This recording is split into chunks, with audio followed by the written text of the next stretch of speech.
Hi, I'm Kieron Gillen. I'm here on Forbidden Planet TV to talk to you about DIE RPG.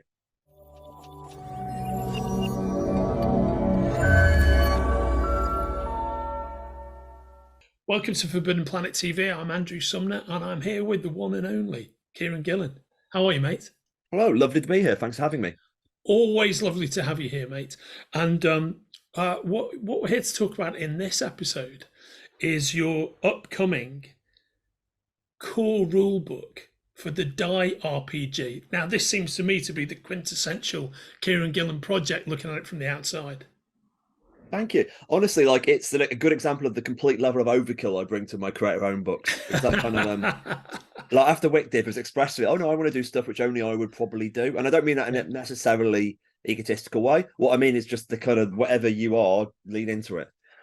So when we was doing DIE all the way, I was sort of developing this system from scratch. So, and it basically the idea is, you've read the comic, and now this shows you how you can make your own game of DIE, your own DIE story with your friends around a table in a few evenings. It's kind of like, I'm an ex-critic, so there's a lot of that in there. It's kind of a lot of demystification because obviously DIE's group of sad middle-aged people dragged into a fantasy world. They're confronted by their hopes and fears and decide whether to go home or not. So the game basically tells you how to make a group of suitably sad and messed up people, how to make the fantasy world echo themselves. Oh yeah, that distant father figure you had. Well, he's the lich who's tormenting the kingdom. That, but like arty. And then the big decision: do you go home or not? As well as all your kind of stuff you get from the comics, like the Neos and the Godbinders and whatever. And yeah, that's the kind of vibe. Oh, and obviously it's definitely hands-on art, so it looks beautiful. It's a mixture of some art from the comics, but with a load of new stuff. And we actually did a new intro comic to sort of introduce you to the world and how the game works and stuff. So that was fun. Yeah, that's my quick download. Wonderful, that's great. I love the high speed nature of that delivery. It's definitely filled with game playing adrenaline, mate. When you go back to the beginning of the project in the comic space, how did it all come about in the first place? Like I said, it basically sort of came from, as I said, I wanted to lean into the stuff which I would do. Yeah. And it seemed an interesting thing to do. And especially early on, I was always like, what is the project here? Is it a comic with a tie-in RPG, or is it an RPG into a comic? Because there's definitely ideas that started in one that went over to the other and vice versa. Things like the Fallen was originally in the game and then solving a problem in the game, then came back into the comic. But there was already something called the Fallen in the comic. They just didn't have that backstory. So that kind of for people who know DIE, that's an example.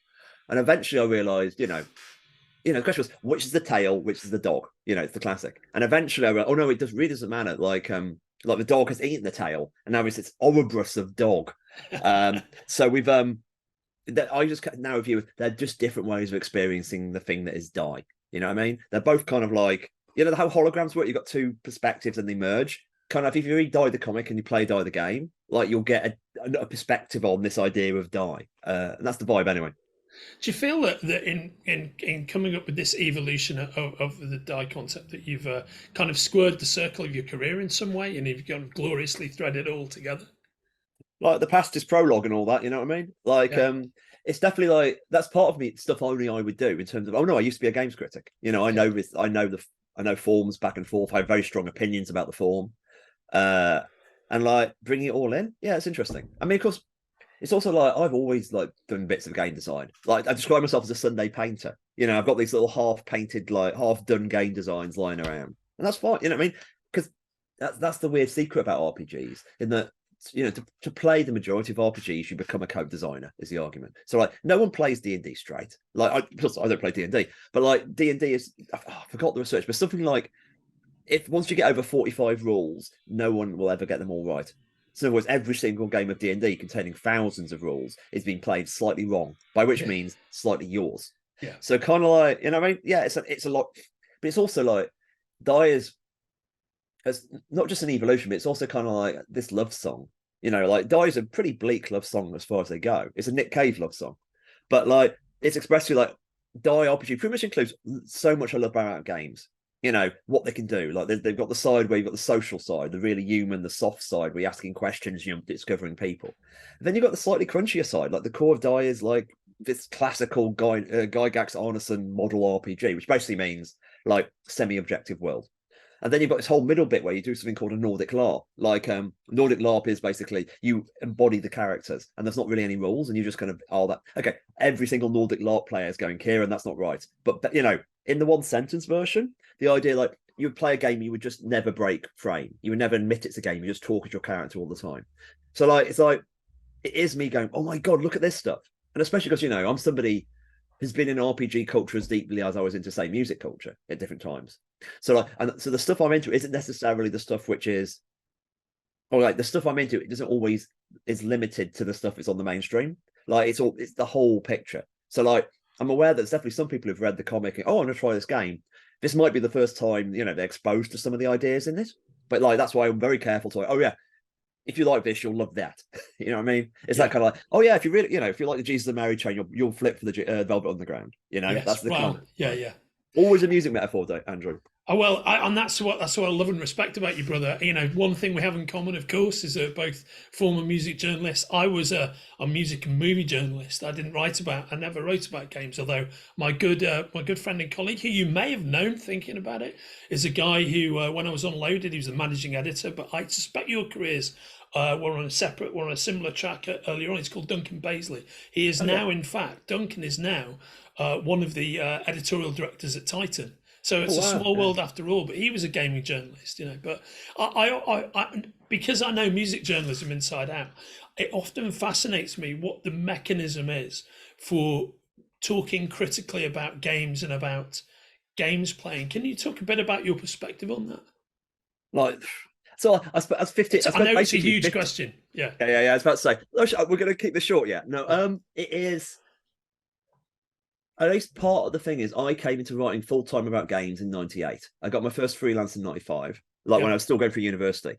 So the nature of how conversations around games has changed is fundamentally shift. Like in the 5 years I worked on PC Gamer, I was pretty hot stuff. Like, and that's because and I mean that like in a way that was award winning. People gave me stuff for it.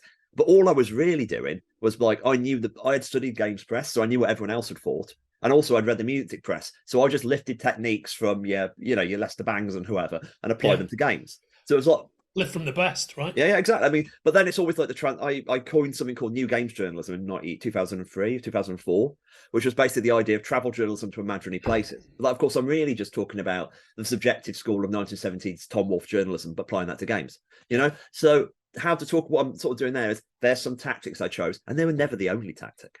You know what I mean? So like, that's the kind of thing. So a lot of being a critic to me is you find the tools and you apply them and think, okay, what can I learn from this? And like, there's lots of critics now who work through one paradigm, and there's other paradigms. Like, I mean, there's some games journalism I did was absolutely mechanical in terms of this mechanic does this plus this is like the pure math of it. And there's other stuff which is much more fluffy. It's the kind of the human side, and I think they're all valuable. And I think that's the takeaway from this rant in terms of like, there's so many different ways we talk about music.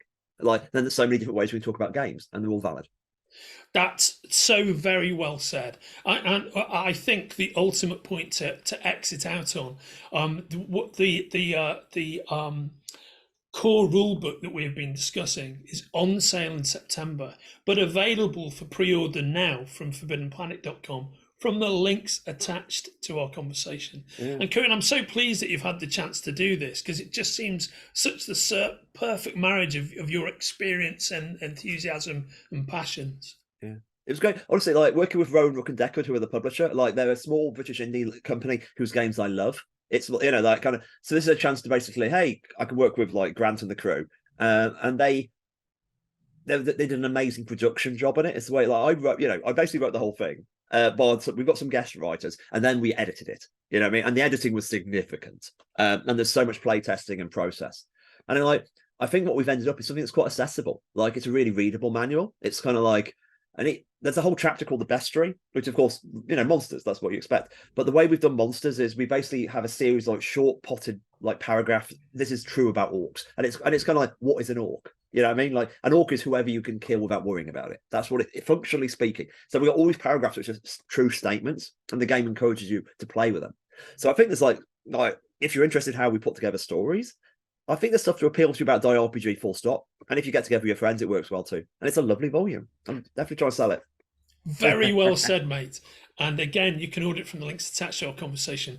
Always wonderful to see you, Kieron. And I'm really looking forward to, I'm sure this will do very well for you. And I'm really looking forward to us actually getting it in the store.